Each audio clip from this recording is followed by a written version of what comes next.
ये नहीं हो सकता, मैं ये नहीं होने दूंगा।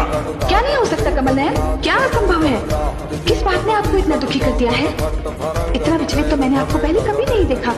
क्या हुआ कमल नयन, क्या हुआ? महादेवी, धरती पर न्याय झुलस रहा है, अन्याय ठाके मारकर हंस रहा है। शक्ति के अहंकार में चूर सत्ताधारी निर्दोष विद्वानों के रक्त के प्यासे हो गए हैं। शास्त्र विद्या संकट में है, देवी सरस्वती का हनन हो रहा है।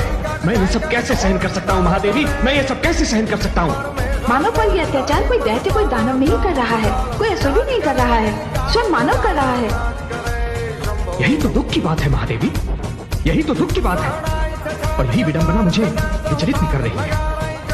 हे महादेवी, मानवता के इतिहास का सबसे दुर्भाग्यपूर्ण दिन, सबसे अंधकार से भरा हुआ मोड़ वो होता है जब एक मानव समूह दूसरे मानव समूह के विरुद्ध शस्त्र उठा लेता है।